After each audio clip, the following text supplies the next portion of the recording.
Welcome into the latest episode of the Tailgate. I'm sitting here in the Hoover High School parking lot, right outside the main entrance with head baseball coach Adam Moseley, and just appreciate you coming on today and chatting with me for a bit. Thanks for having me. It's always fun to be here on a weekend. Absolutely. Well, so I know the elephant in the room, all the stuff that's happened. We're not really going to focus on that that specifically. Yeah. All that's come out and whatnot. But I'm more interested in I've got printed right here some stuff I'd seen you post like on maybe Twitter, Facebook. Some things that you're wanting to do this spring, and Yeah. I'm just kind of curious. Just kind of take me through those. I've got them printed here, and just like number one, grow in my faith and let God do what He does. Yeah. Yeah. How so? Well, I think you get started in the baseball season, and this is my first spring in 25 years not coaching a team, and so that's right when I got in with college. That was I knew I wanted to be a coach, and so I started doing that at Vestavia with Coach Dunn, and you get started in that thing. It gets so busy that embarrassingly enough, sometimes you forget. You probably need to open the Bible, on a routine basis, and I've had the opportunity to do that, and just kind of let yourself be worked on a little bit and slow down a little bit. And it's not the circumstance I wanted to slow down in, but at the same time, it doesn't take much faith to realize there could be something bigger going on for me. Yeah.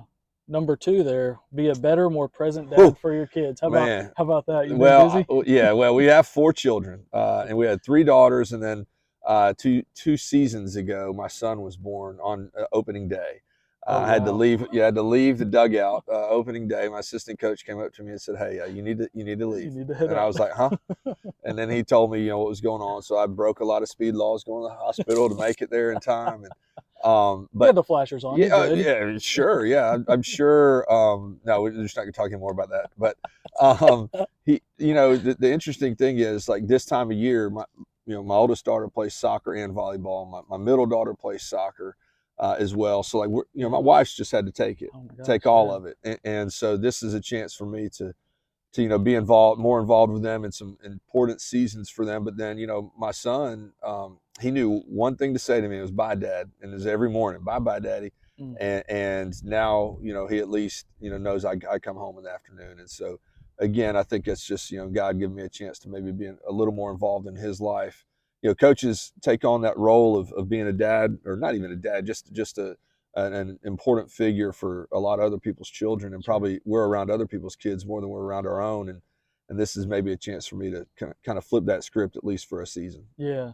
And for this season, I mean, you mentioned your kids, but you also mentioned your wife. I know that next one on the list was begin paying her back for all this.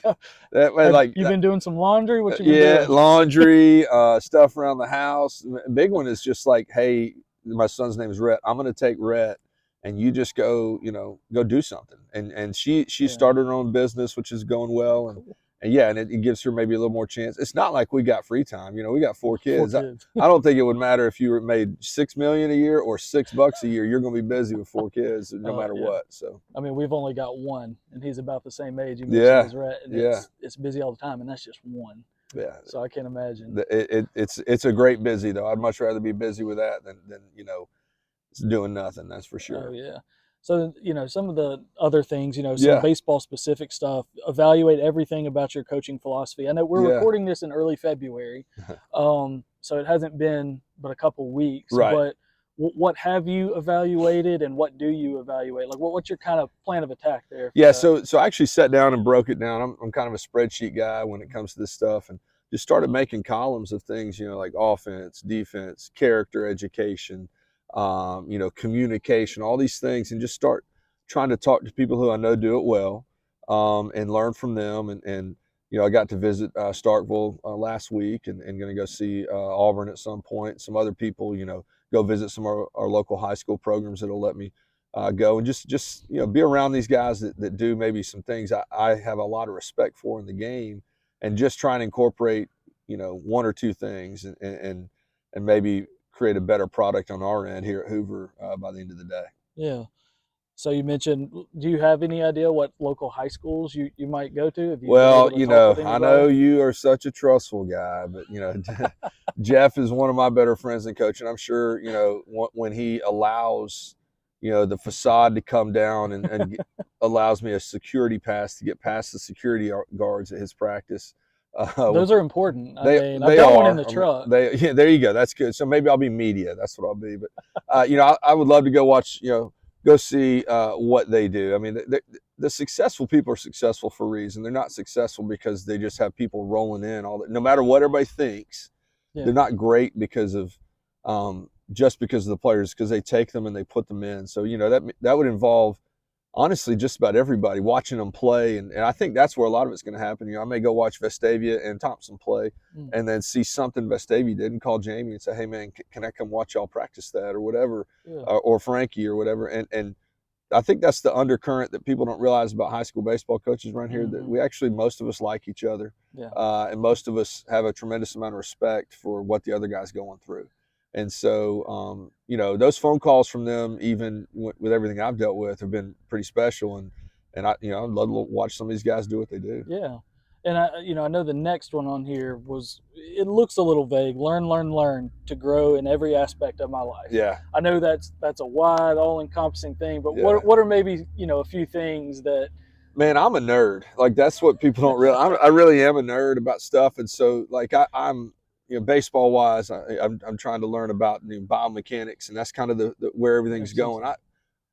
We're never going to have the money to spend $70,000 on a markerless body system that they do in the big leagues or whatever, but we can take the lessons they learn and try and apply them. And so, doing stuff like that. But then, I teach economics, and if people hadn't noticed, like, that's changing every day. I mean, we got balloons floating over the top of us, and we got, it got shot down today. Yeah, it did. Let's go. All right. Hey, look, I can't believe it made it past Montana, but really. I thought John Dutton would have taken it. I know, RIP out there. Yeah, but we got econ. I'm trying to learn some stuff there to be able to teach our kids better, and then just learn how to be a better model to people about the way you're supposed to do stuff. And I think that's what's been on my heart as much as anything, is like, God's put some adversity here, and I think we need people to model how to handle adversity and not just start throwing, it's this guy's fault and that guy's fault. Like, I don't know what that really accomplishes. At the end of the day, you got to, at the end of the day, our kids here at Hoover and our kids, in the system, and the kids I see in the classroom, my own children, they got to know somebody's in their corner, fighting for them. They got to know that, there is a right way and a wrong way to do what you do, and a right way and a wrong way to handle adversity. And I certainly have not been the guy every time in the past that, man, I want to handle, adversity the way he does. So trying to get better at that. Yeah. You mentioned, I'm curious, you mentioned teaching economics. Yeah. Does that help you more with baseball, or baseball help you more with it? Or is it a good blend? I think it's kind of a good blend. Yeah. Because, there's such a statistic emphasis in economics, and like, I hate math, which sounds terrible, because that's interesting. Like, teaching econ and teaching or being a baseball coach, like, there's a lot of math involved. There's a lot of numbers. But look, intro to econ, that ain't, we're not doing theorems. Okay. We're not doing derivatives and all that. That's all, way down the road. Yeah. We're doing like supply and demand and those kinds of things, which kids need to know. Like, they don't know that. They don't know how to do a budget. They don't know how to do, be an adult financially for a lot of people. And so, that's part of the big process. They also don't know how to, like, look at the candidates for office and go, well, how would that affect me in my bottom line at my house? And so that's more of what we're teaching than anything else. But there's a lot of, you got to stay on top of this stuff, or else it's going to pass you by pretty quick. Yeah, that's important stuff. People talk about that in all the schools these days. Yeah. That, hey, I wish we had more trade stuff, or more real life type stuff that you're going to have to do, that you see a lot of kids these days not necessarily know how to do. No doubt. We do, at the end of the semester, we do this project where you get a job, you get a salary. Now, I cap the salary, it's pretty low too, so you learn to live without much money. And then you got to get a car and pay a loan for that, and a college loan, all this stuff. And they're I know, it's awful, and they're blown away. They're like, well, I don't have any money left. Like, no kidding, man. Exactly. Like, you don't. And here's, don't get if you get a credit card, here's what you need to do with the credit card, and don't just, throw it all off at the end.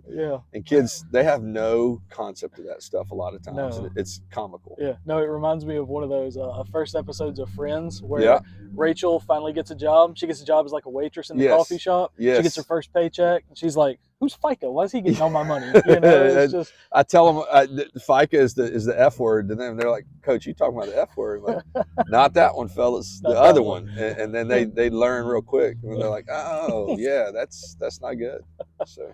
Has anyone you mentioned in one of those posts about if anyone wants to reach out to you? Have you heard from some people? Definitely. It's been pretty cool. You know, I've had some people ask me to help them with some pitching stuff, just help maybe go watch them practice and maybe give advice on that kind of thing. And pitching's kind of my niche, and so when it comes to like baseball specific stuff, and so a lot of the questions have been regarding that. But yeah, I mean, I've definitely had some people reach out and it's kind of neat to see that and hear people may be interested in your opinion on something. Yeah, who's the best pitcher in Major League Baseball right now? Are we just winning one game, or are we trying to go for the whole deal? How about this? We're winning one game. We got to go 7 innings. And we're healthy. We're healthy. We're going 7, and then who's going to close it out? So give me 2 guys. Oh, I'd probably go Verlander to Hader something like that. Yeah. Verlander, even what is he now? He's at 106, and he's got those big game genes though. He really does. Scherzer would be up there on the list if he's healthy. I don't know if we've seen the healthy guy in a while, but love those two, and they just would have the ability to adjust to what other people doing to them. Well, considering Verlander's where he's at now, I hope he doesn't have a really big October game to close out. So. And I couldn't pick the closer there because he's a Met, so and it was enough to hear the trumpet. That's pretty good entrance. Still, when the guy showed up and played it on his own, that was a little much for me. But it became a whole thing. Yeah, it was a whole thing. But there's so many good ones. I think what's interesting in Major League Baseball to me is seeing the guys who are still kind of allowed to do it their way. Yeah. And then the guys who are kind of getting demanded stuff from the front office of how to, we're going to call down and tell you got to do this, and those the original guys they're getting farther and farther away from being allowed to do what they do. Yeah. So I mean, you mentioned to me, kind of you pull for several teams because you've got guys who have made it, No but doubt. like talking about pitchers specifically, what do you think? I know you follow the Braves a little bit, but Spencer Strider throws absolute fuzz. I mean, it is so good and so easy, and so he's kind of got that thing going where you're not really sure if he's serious because he comes out with the stash and who's this guy, and then bam, here's 103 or whatever it is. But that's fun to watch, and he seems like the kind of kid who, when he learns how to really, really repeat it, it's going to be really hard to handle. I mean, it already is, but he'll have the blow up game. Well, that's coming to where he's. Yeah. They're so good in Atlanta about developing that character trait in people that, gosh, they're going to be hard to handle on the mound with what they've got. Yeah. Hopefully there's not too much of like a sophomore slump, guys figuring him out, and that kind of thing. I wouldn't think so, as long as they manage this count, which I think they did last year. Between him and Kyle and Max and those guys, like, gosh darn, Ian Anderson's back. Like, throw that change up. So I love watching good change up guys. Didn't he change his number to 99? Didn't he go in? I believe that's right. Vaughn? Yeah, Rick Vaughn. If he gets out, the cut in the back and everything, that's going to be different. I mean, I can't imagine, because I mean that movie was about the Indians, so you had people already doing some sort of chop. So I mean, that would translate. There's a lot well of translate. Atlanta. Yeah, we can't say that anymore. They're the Guardians now. So remember that. Yeah, Guardians. You don't mess that up. Yeah, I mean, back then it's a historical reference. Reference, movie reference. Randy Quaid, all them. Right. Yeah. Don't get us in trouble. Yeah. So, what's the rest of the spring look like? What do you hope comes from this spring? Like, if it's April and May, I hope there's still a chance that we can potentially get out there on the field in April. I hope that's possible. But if not, the biggest thing for me is to provide support for Chris. We have 2 Chris's kind of run. Chris Wilson be the head coach. Chris Coons be the assistant, and provide as much support as I can for them, whether that means taking stuff off their plate with just doing POs and making sure buses are ready and all that kind of stuff.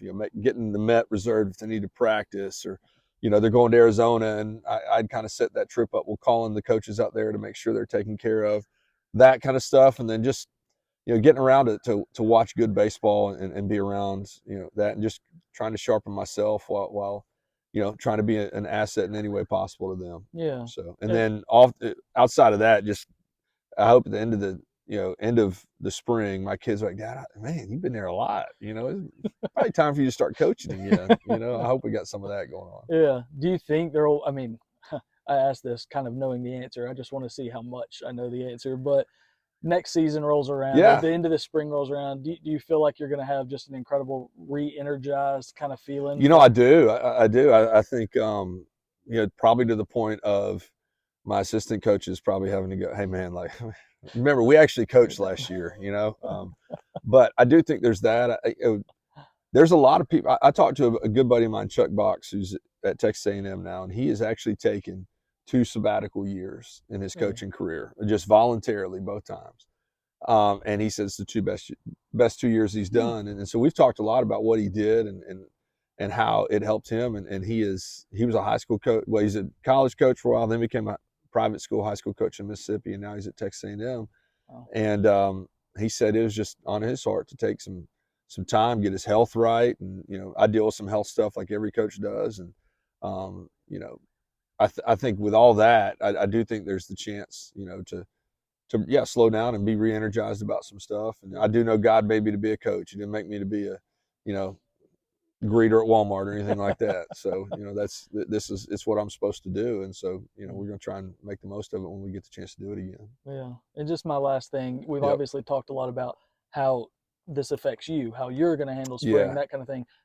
Kind of turning that question on its head into the spring, Mm-hmm. what do you hope people who have caught wind of the situation, obviously, specifically your team, your Mm-hmm. family, people around Hoover, Alabama, nationwide that have seen all this stuff, what do you hope people learn from you and how you're kind of handling the situation? Oh man, I think it'd be kind of, I don't know, arrogant's not the right word, but I don't think you do it or you go through it to like with the intention of setting this great, like, it's a byproduct. and the byproduct, I guess, would be hopefully, well, first of all, I hope they get to, if they're in a bind like I was and like I am, that they have people supporting them like I have. Like our administration here has been, like second to none. And one day we'll tell stories about how, they have just supported me and my family. And, I work for the best AD in the country, and I'll always say that. And it's not just because we're really, really good friends. He just is really good at what he does. And part of it is just, how he relates to his staff, and he lives and breathes the sport of each staff. And, but then, so I think that, and then I think, for our players, I think one thing you learn is that you have to control. It's the ultimate life lesson, to control what you can control. And our team's really, really senior heavy this year. We got 14 of them. Wow. And they are really good human beings, and they're really good parents. This is one of those generational groups of parents that I tell people, like, they just very, very supportive. And we always have had supportive parents here at Hoover, so that's not a knock on anybody, but this group is just different in some ways, in a good way. And I'm saying that to say that even though all that's going, they've got all that going for them, and what happened to me, they haven't checked up, and you can't let things stop you. If you know what your purpose is in life, and you know why you're doing what you're doing, well, you should be able to do it without, a ton going on. And at the end of the day, the coach, I mean, we're just the coach. Last I checked, my last pitch was at Birmingham Southern in 1998, and I haven't thrown one. I haven't physically affected a game since then, as much as I would like to. And the way that your stories about when you're in college or when you played grow as you're get farther away from it. And as of now, I think I threw 104 in college. That's how I tell people. That's what I. My memory makes me feel like I did. But it was really like 84. 84. But like those players haven't checked up, and I think they're going to end up being maybe the greatest example of this, of what, when a group of young men have a singular purpose, they're going to be really hard to stop. And I think our guys will be really, really hard to stop. And I look forward to, I'll be up on top of the hill probably watching them, where nobody can accuse me of affecting the game in any possible way. I'm gonna leave my cell phone in the car and just sit up on top of the hill over the field and sit there like this. Just bird's eye view. Yeah, hands in pockets, no signals, no nothing. Just sit there and just watch. Maybe? Yeah, there'll probably be some binoculars. But I mean, that also means if I wear sunglasses, people can't see me cry when I realize I'm not able to do it. But it'll be, I'm going to be there with them, but I don't know that they're so strong. I don't know how much they need me.